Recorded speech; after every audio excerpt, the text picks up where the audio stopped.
Bismillah ar-Rahman ar-Rahim and Assalamu alaikum to all. Welcome to another very important podcast on IEQ, the Integrated Encyclopedia of the Qur'an. I'm Dr. Waqas Ahmad from the Center for Islamic Sciences, North America. And as always, I'm joined by Dr. Muzaffar Iqbal, the General Editor and the President of Center for Islamic Sciences, Canada. Assalamu alaikum, Dr. Muzaffar. Wa alaikum assalam wa rahmatullahi wa barakatuh. Dr. Muzaffar, in our previous podcasts, we have talked about one particular aspect of the raison d'etre of IEQ, as well as the fundamental difference between an English translation of the text of the Qur'an and an encyclopedia, and the immense importance of IEQ for Muslims as well as non-Muslim readers, particularly in the time that we are living in. In today's podcast, we are going to discuss another very important aspect of IEQ that most people are unaware of or may have questions about. And that is, when you started the IEQ project, there was already a 6-volume English language encyclopedia of the Qur'an called EQ, published by Brill Academic Publishers between the year 2002 and 2006. So why did you feel there was a need for another encyclopedic work on the Qur'an? Bismillah ar-Rahman ar-Rahim. Brill's Encyclopedia of the Qur'an, like all encyclopedias and like all books, came out of a particular tradition. Like, every book, everything that comes into existence from a source, from a lineage, and from a family. But like every book belongs to a certain family. When the Encyclopedia of the Qur'an was published by Brill, it was really a major development in the field of Quranic studies in the Western academic world. And it was presented as a major landmark in the field of Quranic studies. And there are certain claims on the back of the book that anyone can see. Inshallah, we'll discuss some of those. The question that arose for me at that time, and for many Muslims who are in the field, academic world as well, what is happening here? Why would there be an encyclopedia of the Qur'an at this particular time written by people who, most of whom do not actually believe that the Qur'an is the book that was revealed to the Prophet ﷺ. Of course, there are some Muslims, and we should talk about their contributions as well. So I would like to frame the discussion in the historical context of the emergence of academic scholarship on the Quran in all Western languages. Where, as you are a doctor, when we talk about genetic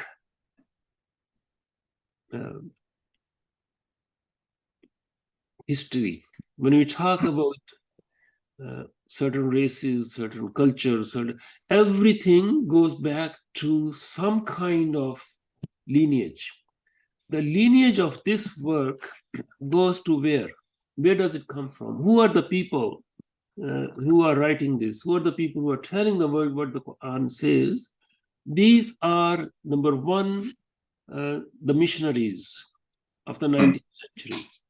Those missionaries changed to scientific Orientalism. That scientific Orientalism changed to academic scholarship.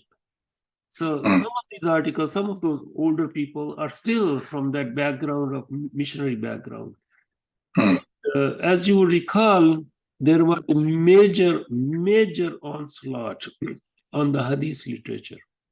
In the 19th century, focus of Western academic scholarship on Islam was on the veracity of Hadith literature. And they said the famous fabrication was that It is after a century of the demise of the Prophet ﷺ, because of certain political reasons, Hadith literature came into existence. Joseph Sachs, and may Allah grant him high station, Dr. Mustafa Al-Azmi, here in Canada, actually. Yani he was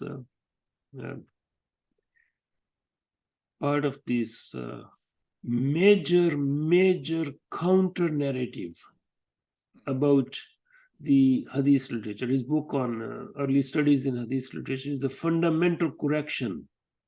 Now, when Brill's Encyclopedia of the Qur'an came, I really saw this as continuation of the same attitude which actually succeeded quite alarmingly to eradicate belief in the Hadith literature, Hadith texts, even for Muslims. Personally come across people, even professors in universities, and say, well, you know, Hadith, I don't believe in it. It just came into existence. I don't know what is correct and what is not correct. If you take away what the Prophet has said, there is nothing left of our deen. So I mean, for our audience, it's very clear that EQ has a pedigree. I mean, it comes out of the same mold and mindset that you just talked about. People may be aware of examples like Gustav Weil and Ignaz Goldziher and Joseph Schacht that you mentioned. For those who are unfamiliar with him, was a British-German professor of Arabic and Islamic studies at Columbia University in New York. And I mean, single-handedly tried to destroy the authenticity of the entire Hadith literature by his claims. Now, it's very clear that the 21st century is now witnessing a similar effort against the Qur'an al-Karim. And Brill's EQ is a prime example of this effort. And for any well-informed reader, it's not difficult to ascertain that the aim is to distort the message of the Quran under the cloak of, quote, rigorous academic scholarship, end quote. And we will come back to that particular quote, inshallah. What I find even more disturbing is that this distortion is even more evident in articles dealing with creedal matters. And that this distortion becomes even more detrimental in that aspect for any reader of this deeply flawed work. But let's, for the clarity of our audience, I want to actually go into a little detail with particular examples of this flawed, academically flawed work. The question is, why do you think it's important for the audience to not rely on Brill, so EQ, as a reference source for Muslim tradition? There are a few facts that they have stated which are problematic, and then there are certain premises which are problematic. I mean, one of the things, and you have written about it in your review on EQ as well, that nearly 50% of EQ, 330 articles, come from the pen of only 53 authors. And 95% of those authors are non-Muslims. And their Orientalist approach to the Quran was very well known. Yes. Can you talk a little bit about that? Who were the contributors to EQ, and how was that spread out over Muslims and non-Muslims? Well, see, the claims which are made on the back of every one of these 6 volumes, I've written about it in detail. But what I really find very disturbing is that these adjectives, rigorous academic scholarship, they don't really qualify the work that they are trying to qualify with. Those rigorous academic scholarship would mean that the authors who are writing these articles on the Quran have a broad range of scholarly texts to rely on. And if you look at the bibliography of any of these articles, this bibliography is like a stagnant pool of water that has been there for the last 300 years. I mean, they have added a few more works to the primary sources they use. But as Imam Asyuti said that one has to have command over 35 disciplines of knowledge, from Lugha to knowledge of Qira'at to the knowledge of Ahkam. Like one has to master 35 branches of knowledge in order to say anything on the Quran. None, not a single scholar here has anything close to the basic requirement that Muslim scholarship, that scholarship is what I call rigorous scholarship, requiring this vast range of knowledge on the sciences of the Quran to be present to be able to say something. Number two, as we said that where are these scholars trained? Like where are they coming from? This is like a built-in, one Orientalist trains another Orientalist, and on it goes. So within that framework, to say that this is an example of rigorous scholarship, to say that this is an example of diversity of opinions. I have written that, yes, this is diversity of opinions, but that diversity comes from the fundamental premise that this book that we are dealing with is not a divine revelation. And those who are a little bit more careful, they say, well, we don't know where it came from. Let's not even talk about it. Can you imagine? Writing about a book and saying, well, let's not even talk about where it came from. And right. There's this very problematic statement in the introduction by the editors. And it says, quote, "There is no single academic tradition of Quranic scholarship. Scholarly perspectives can no longer be neatly pinned to religious identification. And good scholarship is flourishing in this rich, plural environment." End quote. A very problematic statement. It is very problematic. Why is it problematic? Because it makes it, number one, this is hallmark of this work. Everything in this work is confused, because what she's saying is that scholarship is taking place geographically everywhere, right? That's one part. But to claim that there is no single tradition of Quranic scholarship, of course there is no single, we understand that there are two traditions of Quranic scholarship, two fundamental traditions, and within those two fundamental traditions we have variations. The two fundamental traditions of scholarship on the Quran are those who write from the perspective that this is the book that came into the human domain from beyond the human domain through the process of revelation, number one. Number two, who say, well, no, it didn't. It was manufactured by one human being, and the extremists in that camp, they say, oh no, it was not one human being, it was a number of human beings who came together to produce this book. I mean, this is rigorous scholarship, they claim, right? This is a book, ذَلِكَ الْكِتَابُ لَا رَيْبَ فِيهِ. This is a book that came into human possession in the broad light of history. This is a book about which we know through multiple narrations how it came into existence. Multiple first-hand eyewitness accounts. Right. People who saw this happening in those blessed 23 years.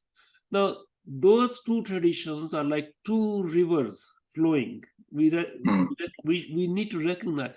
And again, we are living in the 21st century. You have full right to be in the pond you want to be in. I have no problem with that whole tradition of scholarship, which says, number one, this book is a fabrication of one human being or a number of human beings. Number two, we don't know where it came from. Let's not even talk about it. That's one tradition. The second tradition is, this is a book that was revealed to one chosen human being upon his heart, and he literally every single letter was transmitted orally to the companions, and they transmitted to their children onward up until now. Now we obviously have a objective, authentic proof of continuity of the text of the Quran. Nobody has been able to change even a letter. Like we have variations of recitation, etc. But this historicity of the text, even whether one believes in it or not, is a second level, second category, right? So they claim that their work is, there is multiplicity of traditions, is really just a claim. Somebody can you talk about the Muslim contributors to this work? Overall, what particular articles were they invited to write, and how would you grade those? Yes, I remember when we started the IEQ project, Dr. Al-Azmi was still alive, and he actually wrote to me, and he spent all his life in this field. He was a great scholar. His thesis on Islamic law, like he really took apart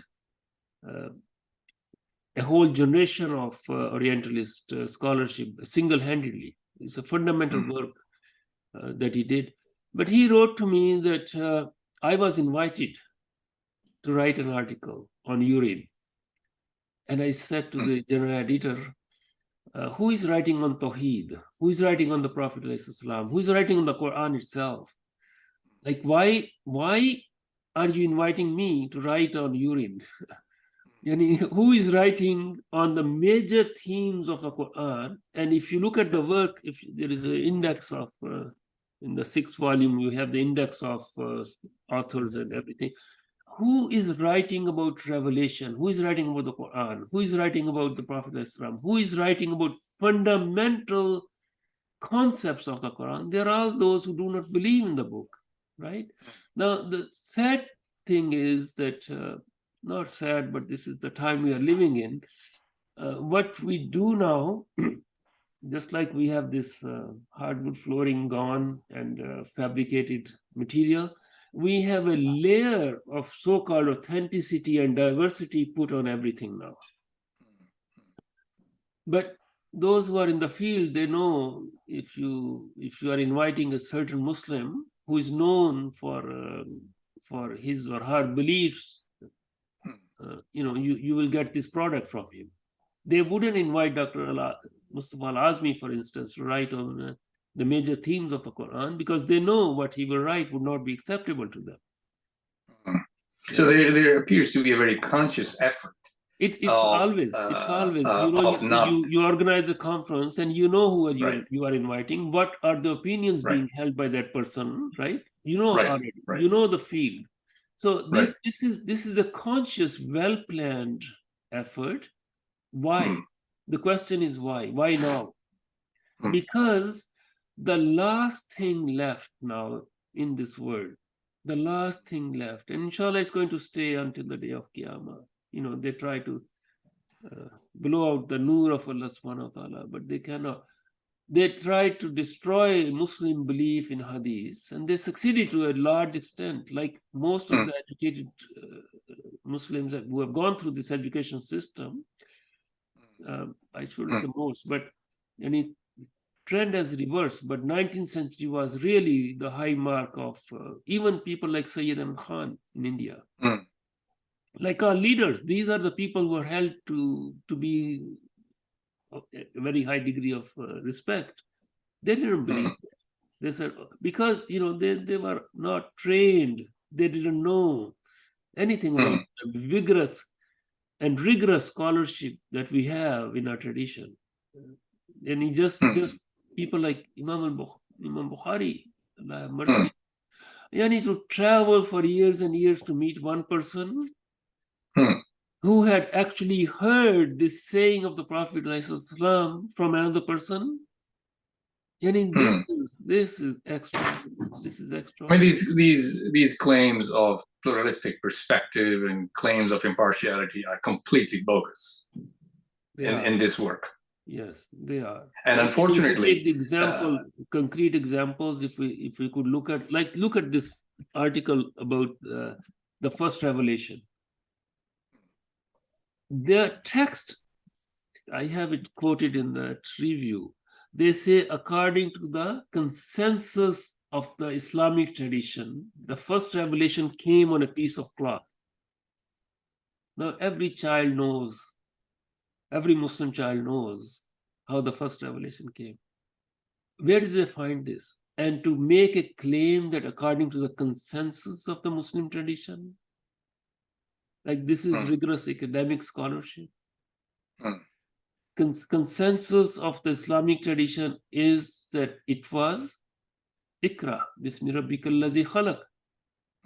There is no piece of cloth involved here, because why is the author claiming, number one, that this is the consensus of the Islamic tradition?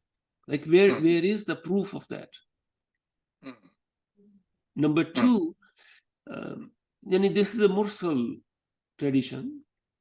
It's not that the person is fabricating everything, but the person either does not know the difference between a mursal and a mutawatir tradition, or there is something consciously wrong here. Like person is making that claim. How would such a scholarship, and there are lots of examples, like if you read the article on the wives of the Prophet, like almost borders on blasphemy. It's almost borders on blasphemy. And what I find even more troubling, I think, unfortunately, this work is now present in almost every library in the world. And anybody who is seeking detailed, in-depth study of the Islamic tradition is going to have to go there. And what's fascinating is that there are articles in it like Bahaism and Ahmadis that have absolutely nothing to do with the Quranic text. Right. And when there are articles on, like, can you imagine an encyclopedia for Qur'an that says there is baptism? There is an article on baptism. Right. And how does seeking validity of baptism through the Quranic text? Couldn't be anything further from the truth. Right. And the way the person actually distorts is sibghatullah.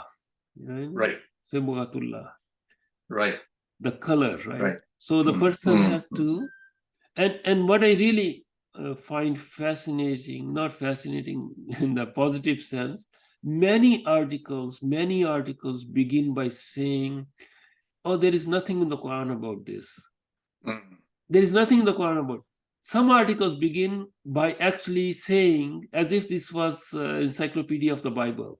The Bible says this about this topic. Can you imagine that? Encyclopedia of the Quran, the article starts with saying, oh, the Bible says this.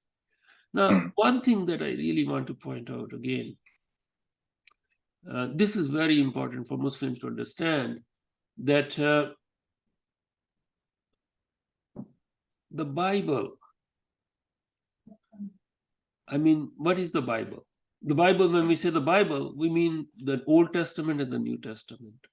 The New Testament is not Injil that was given to Isa alayhi salam. The New Testament is the Sirah, is the biography of Isa alayhi salam, written by known human beings who are the authors of these 4 Gospels. And there were many other Gospels, as we know. So Injil is not, so anyone who translates Injil as Gospel is really doing injustice to the Quran. Number 2, you will find an article on, obviously we have the prophets who are mentioned in the Quran. They are also mentioned in the Old Testament. Now, if we look at the article on Ayyub alayhi salam in the EQ, it's Job. That is the person in the Bible. Now, what is the most fundamental characteristic of Ayub alayhi salam in the Quran? Allah subhanahu wa ta'ala describes him as the one who is sabir. He's the patient, right? His station is of patience. Right. The Job fellow in the Bible, he is endlessly complaining. He's cursing God. He is someone who is angry. Now, how can you say this article on Job in this work represents the Quranic Ayub alayhi salam? These are two different people who are given the same name. Of course, the Quran doesn't call him Job. So fundamental problems arise when we go into the details. Anyone who reads about Isa alayhi salam, about all the prophets mentioned in the Quran, in this work, in this EQ, would get a distorted picture. Anyone who reads about the concepts in the Quran would get distorted pictures. Anyone who reads about named persons in the Quran. So Sayyidah Aisha, she's not named, but if is mentioned, right? You read the article about if, or read just the wives of the Prophet in general. So what are Muslims going to do? As you mentioned, one thing, and this is really important, every single library of the world, not just everywhere, this encyclopedia is present on the shelf, and anyone who wants to go and get some in-depth knowledge about the Quran is going to go to this work. What really is one of the driving force for IEQ is to put on the same shelf our perspective on every single concept, person, event, thing mentioned in the Quran. So people have two choices, right? You read the same article there and you read the same article here. And the academic rigor that is, alhamdulillah, I'm not bragging, but just look at the bibliography of any of our articles. Like this article on beauty, for example, in the second volume, there are page and a half of references. You look at the article on the EQ and look at the number of references, and most of them are secondary, tertiary. Right. And what's, I find one thing also very important in this is that if this is the state of their articles on Islamic themes, what is the state of the article on Christianity, crucifixion, or children of Israel, which are such fundamental concepts of the people of the book? And I think that this is a very good information for our audience to understand what's fundamentally wrong with Brill's EQ and how does IEQ fill in those major problematic points and truly provides a very balanced and, as we say, integrated perspective, integrating the 1400 scholarship on that particular topic, and really present the perspective of those people who truly believe it to be the revealed book, the Kalamullah, and not just a historical text which is open to all sorts of criticism. And to go back to the question with which we started, why was there a need for another encyclopedia? I think there are two aspects. Number one, we are living at a time when there's a lot of noise in the world. Like everyone who has a tongue in the mouth is allowed to speak, and everyone who's got a tongue has an equal right to be listened. So it's really a battle of hearts and minds. It's really a time when we really, not only the next generation of Muslims, but also those who are not Muslims, they need to receive the true message of the book of Allah subhanahu wa ta'ala. And from those who believe that this is the book of Allah subhanahu wa ta'ala. Number two, the distortions, the encyclopedias are like seeds. They produce They produce lots of fruit, like they are the real trees. Encyclopedias have long shelf life. Like Brill's Encyclopedia of Islam is now more than 100-year-old. You know, this is still the reference work on Islam. It has been translated into Urdu and Persian and Malay and Turkish and all these languages. Right. This is really a tragedy for us. Right. Yani, I mean, I think can Muslims... you imagine an ummah of every fourth person believing in the book of Allah subhanahu wa ta'ala and the enormous resources that Allah subhanahu wa ta'ala has given to this ummah, like wealth we have, and we are relying on others? Right. Muslims should be bothered by this very fact that non-Muslims are teaching them about their religion. I mean, that fact itself is the most problematic one, Right. not irrespective of the academic credentials, but that fact itself is such a problematic thing.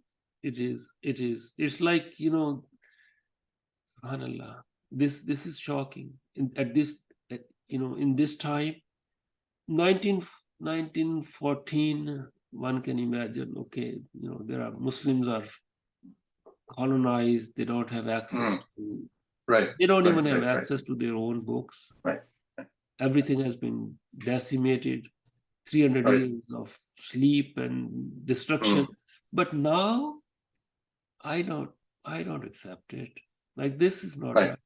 No one should accept it. Right. Inshallah, that's our hope with the IEQ project, is to truly present to the world the true message of the Quran from the people who actually believe it to be the revealed book of Allah subhanahu wa ta'ala. And to present it through the lens of our tradition. I mean, there's a major difference between EQ. Now, EQ, this work is the voice of whom? Who is the voice? The writer. Right. Whether Muslim or non-Muslim. The IEQ is not the voice of the writer of the article. This is the voice of 1400 years of scholarship.